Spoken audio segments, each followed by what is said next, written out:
মালাই ভাষা শিখুন। ঘাস মালাই রোমপুর। পাতা মালাই ডাউন, শুকনা পাতা মালাই ডাউন কিরিং। গাছ মালাই পোকো। গাছের ডাল, ডালকে মালয়েশিয়ার ভাষায় বলা হয় ডাহান। আর গাছের শিকড়, শিকড়কে মালয়েশিয়ার ভাষায় বলা হয় আকার। যেমন আকার পোকো মানে গাছের শিকড়, এভাবে বলতে পারেন। বাড়ি, বাড়িকে মালয়েশিয়ার ভাষায় বলা হয় রুমা। বাড়ির ভিতরে ছোট ছোট রুম থাকে, সেই রুমকে মালয়েশিয়ার ভাষায় বলা হয় বিলে। এরপরে আছে বিল্ডিং, বিল্ডিংকে মালয়েশিয়ার ভাষায় বলা হয় বাঙ্গুনান। বিল্ডিং এর তালা যেমন একতলা, দোতলা, সেটাকে মালয়েশিয়ার ভাষায় বলা হয় tingkat, যেমন satu tingkat, একতলা, dua tingkat, দোতলা। মাটি, মাটিকে মালয়েশিয়ার ভাষায় বলা হয় তানা। বৃষ্টি মালাই উজান। ঝড় মালাই আঙ্গিন রিবুট। আকাশ মালাই langit। এরপরে আছে তারা, তারাকে মালয়েশিয়ার ভাষায় বলা হয় বিনতাং। সূর্য, সূর্যকে মালয়েশিয়ার ভাষায় বলা হয় মাতাহারি।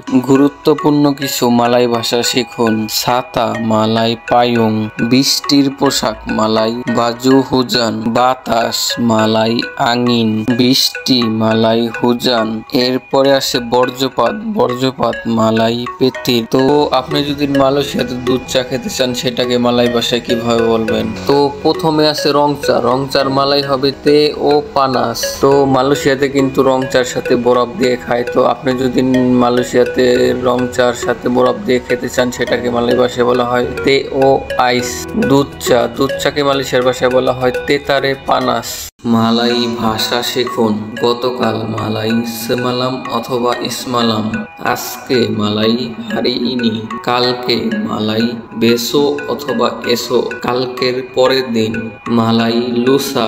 কালকের পরের দিন, যেটাকে আমরা অনেকেই পরশু বলি, পরশু মালাই লোসা। এরপরে আছে তারিখ, তারিখ মালাই তাঙ্গাল অথবা হারিবুলান। যেমন তিগা হারিবুলান মাসের তৃতীয়তম দিন, আম্পা হারিবুলান মাসের চতুর্থতম দিন, এভাবে বলা হয়। তো ভিডিওটি ভালো লাগলে লাইক করে আমাদের সাথে থাকুন। সবাইকে ধন্যবাদ। আসসালামু আলাইকুম।